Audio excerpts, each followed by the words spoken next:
Şimdi başka yerlere gitmeden önce şöyle söyleyeyim. Bazıları süreç tıkanmıştı gibi dedin. Süreç tabii ki tıkanmıştı. Süreç ilerlemediği için böyle bir adım atıldı. Çünkü dünyada zaten öyle bir örnek yok. ETA'nınki bir var. Sonunda siz silah bıraktı. Şunu söylüyorum. Aslında Kürt hareketinin şimdiye kadar atmış olduğu, bu bir yıl içinde atmış olduğu, özellikle Şubat'tan beri adımların hepsinin dünyada örneği yok. Bu hem acıklı hem de Kürt hareketinin biraz zekasını gösteriyor, biraz mecburiyetini gösteriyor. Şu anlamda mecburiyetini gösteriyor, toplumu düşünme mecburiyeti, toplumu düşünme kapasitesi. Arife'nin de söylediği gibi, Arife diyorum çünkü Arife benim yoldaşım. Onun için ismiyle hitap ediyorum, yıllardır tanışıyoruz. Dünyada evet yankı buldu ama bu yankı bulduğu dünya hiç iyi bir yer değil. Özellikle şu son yıllarda dünyanın nereye gideceği belli değil. Kafkaslar'da bir Putin var. Öbür tarafta kuzeyde Amerika'da Trump gibi biri var. Bizde de Erdoğan gibi birisi var. Ve dünya çok tuhaf, arafta bir yerde. Mesela Avrupa solunun bizimkilerin hep örnek verdiği, biz Orta Doğu'nun parçası istiyorum. Ben Türkiye'yi şeyde görmüyorum. Çünkü yaşadığımız o, olduğumuzda bu. Avrupa solunun yıllardır yaptığı şey, sağcıları aşırı sağın iktidara gelmesini önlemek. Bütün çabası burada. Böyle bir dünya tablosu var. Bu şey içinde Kürt hareketi beni şaşırtacak şeyler gösteriyor. Çok büyük riskler alıyor. Bu hiç kolay değil. Bir de bir şey dikkatimi çekti. Gazeteci olduğum için ben bir de böyleyim. Mesela o ilk silahları bırakıp yakmadan tutun, şimdiki geri çekilmeye büyük bir tane de dev bir prodüksiyon var. Bu bize neyi gösteriyor? Bu bize Kürt hareketinin sadece PKK olmadığını, kocaman dev bir hareket olduğunu gösteriyor. O prodüksiyonu bizim buradaki gazeteciler yapamıyor. Ben bu vesileyle Kürt gazetecilerine de söyleyeyim, hepsinin olanakları yok. Ve daha işler yapıyoruz. Onun öyle de bir anlamı var. Onunla o dev prodüksiyona Kürt hareketi masraf yapıp edelim diye bir niyetleri yok. Dünyaya da bir şey gösteriyorlar. Ne gösteriyorlar diyelim? Ya dünyaya bu sadece bir silah mevzusu değil diyorlar. Bir de biz bu aşamaya geldik. Yıllar sonra bu aşamaya geldik. Evet, ben Öcalan gibi şeyi düşünüyorum. Beni daha önce bu konuda pek çok arkadaşım eleştirdi. Bu silahlı mücadele 90'ların sonuna doğru en son bitmeliydi. Çünkü silahlı mücadeleler niye yapılır? Geçen yüzyılda evet yapılıyordu. Bence silahlı mücadele dönemi kapandı. Ama dikkat edin, önceki yüzyılda ki silahlı mücadeleler 2 sene, 3 sene sürüyordu. Ya kazanıyordun ya kaybediyordun. Bu yüzyıla sarkan Doğu bloku, sosyalist blok çökmüş, dünyada çalkantı.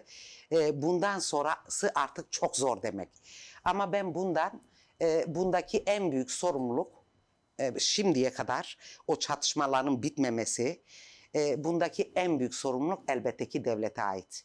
Yoksa biraz kafası çalışan şunu bilir, isterse istediği kadar güçlü olsun PKK, karşısındaki güç NATO'nun ikinci büyük gücü. En az 500.000 askeri olan bir güç. Bir silahlı mücadele ne yapar? Propaganda yapar aslında. Sesini yapar, gösterir ve biz 90'larda da biz oraya gelmiştik. Ben Özgür Gündem gazetesindeydim ve ben o ateşten yılları biliyorum. Bu son yıllardaki olması, bunun olmamış olması, adım atılmamış olması, isterseniz onu da konuşabiliriz. Benim en büyük yaralarımdan biri siyaset yapanların da yarasıdır. Herkesin olmalı. Hepimizi, her yeri çürütmesi oldu. Yani o dönem bunun başarıya ulaşmaması, şimdi tekrar bunun başlaması, yani neden o zaman olmadı da şu an bu koşullar... Devlet denemedi bile, işte en ufak denemede biz Özal'ın akıbetinin ne olduğunu bilmiyoruz. Devlet aklı deniyor. Bu devletin aklı olsaydı o aklı o zaman gösterirdi. Ben şimdi öyle ciddi bir devlet aklı olduğunu düşünenlerden değilim. Şimdi bile aslında biz ne olduğunu bilmiyoruz. Öyle bir şey düşünün. Devlet içinde riskler var. Şimdi bu işin içinde Rojava'da var. Bu işin içinde Suriye'de var. Orayı da gözlemliyor. Siz gözlemleyebilir. Siyasetçinin buna hakkı yok. Siyasetçi çözüm üretecek. Bir taraftan da bu çözüm sürecinin ilk adımından beri aslında yapılan bu. Bir bakalım Rojava'da ne oluyor? Bir tarafta Güney Kürdistan'a kuruyorsun. Yine asker götürüyorsun. Dev bilmem şeylerle şov yapıyorsun. Bunlarla devlet barışın yükünü sadece Kürt hareketine bırakamaz. Bu doğru olamaz. Sen yıllarca teröristi demişsin. Şimdi bütün yükü, çünkü açılışta dedin ki barış herkesin omuzlarında, bütün toplumun, ama maalesef toplumun da gücü kalmamış. En büyük sorumluluk dolayısıyla iktidara, devlete ait. Bu ülke yürüyecek mi? 100. yılından sonra 100 yıllık bir enkaz var. O 100 yıllık enkazda gelmişiz, dipte aşağı doğru baş aşağı gidiyoruz. Kimsenin bu topluma, bu insanlara bunu yapmaya hakkı yok. Ben herkes için diyorum. Bir AKP tabanına bütün barış hepimize iyi gelecek ve devlet bunu düşünmeli. Birinin iktidarı, öbürünün bilmem neyi, bu onunla çözülebilecek bir şey değil. Benim gibi birisi alkışlamış ya, nedir? Hayatımda yanında geçmeyeceğim bir adam, Bahçeli, bir adım atıyor diye ben de barış için her şeye okey derim. Ama barış da tek taraflı olabilecek şey değil.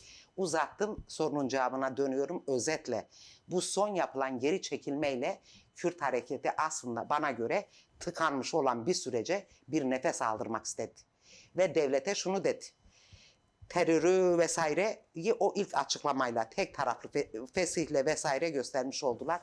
Devletin tek tek elindeki terörü silahını alıyor. Şimdi Arife Çınar az önce dedi, yani atılması gereken ivedilikli adımlar dedi. Biliyorsunuz 26 Ekim'de de aslında o çekilme yapıldığında açıklamada da belirtilmişti. Hukuki ve siyasi adımlar denilmişti.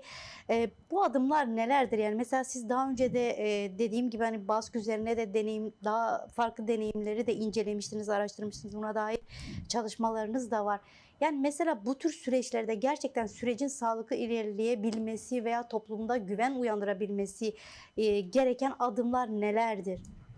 Şimdi o zaman biraz şöyle bu İspanya'ya değineyim kısaca. Çünkü çok bu anlamda, bu süreç anlamda benzerliği yok. Çünkü orada da aslında bu devlet yegane olduğunu gösterdi. Tırnak içinde yegane olduğunu gösterdi diyorum. İspanyolların süreci şöyle oldu. 40 yıllık bir diktatör vardı, Franco. Adı üstünde diktatörlük, tarihe öyle geçmiş. Bizde bir tane demokratik sistem var, beğenelim beğenmeyelim. Seçimler var, beğenelim beğenmeyelim. Ben otoriter bir rejim diyorum, en iyi ihtimalle bunu diyorum. Onlar da ilan edilmiş 40 yıllık bir şey oluyor. Franco ölüyor. Frankocular, yani diktatörün kalıntıları o süreci yönetiyor. İlk yaptıkları iş şu. Bir diktatörlük olduğu için başka partiler yasak, sendikalar yasak. İlk bir kere bu süreç yasaları neler? Onların çıkardıkları. Her düşünceyi savunan bütün partilerin legalleşmesi. Çünkü Komünist Parti sürgünde, Milliyetçi Bas Partisi sürgünde, Katalanlar sürgünde. Hiçbiri yok. 40 yıl boyunca onlar illegal ve sürgünde. İlk yaptığı o oluyor. Ve o süreci önce birisi yürütüyor. Arias Navarro diye birisi. Aslında biraz Avrupa Birliği de Avrupa'nın orta yerinde oldukları için şanslılar. Avrupa Birliği'nin itmesiyle. Bir de reformist Frankocular. Diyorlar ki bu devlet artık böyle gitmez. Biz Franco'nun son yıllarındaki gibiyiz. Türkiye'de böyle gitmez. Şimdi o öyle gitmeyen şey de o Frankocular Arias Navarro deniyor. Başaramıyor. Birkaç ay sürüyor ama. Bunu Suarez'e veriyorlar. O tarihe öyle geçti. Büyük mimar olarak geçti. Suarez'in yaptığı yasalar. Bütün Suarez'i de asker tehdit ediyor. Orada da asker güçlü ve diyorlar ki bari Komünist Parti'yi şey etme. Nedir? Legalleştirme diyor. O tehdide nasıl cevap veriyor?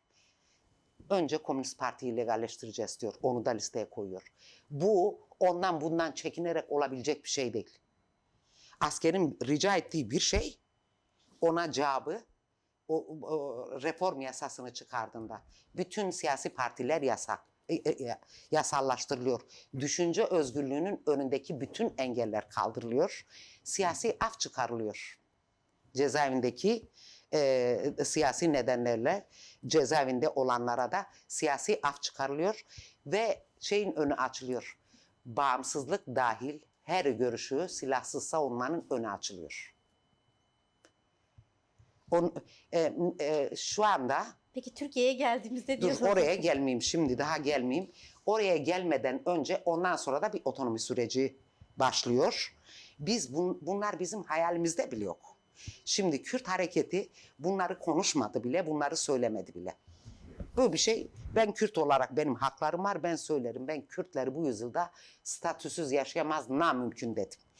Şimdi Türkiye'ye gelince şu anda şuna rağmen ya El İnsaf Frankocu'nun becerdiğini eğer bir demokratik bir hükümet bütün kusurlarına rağmen beceremiyorsa bir kere yasa değiştirmesine bile gerek yok. İçerideki binlerce siyasi tutkuluyu bırakmak için. Kayyumları geri çekmek için bir yasaya ihtiyacı yok. Umut hakkı için sen birisini müzakereci diye muhatap almışsın Öcalan'ı. Sen içeride mi görüşeceksin? Bu topluma mesela Kürt toplumuna nasıl güvence verecek? Ve o kişi Öcalan bu işi kolaylaştırıyor. Kolaylaştırdıkça kolaylaştırıyor. Bir tek Öcalan PKK'yı şeye ikna edebilirdi. Bir şey olmadan kendini pes etme. Devlet adım atmadan, devlet bu yasaları çıkarmadan bir tek o yaptırabilirdi. Senin elinde altın bir fırsat var. Ve sen bunu bu halde mi değerlendiriyorsun? Yani insan mantık gereği düşünse bile bu olmaz. Bir an önce, şu anda bu Türkiye'de bile bunlar olabilecek şeyler.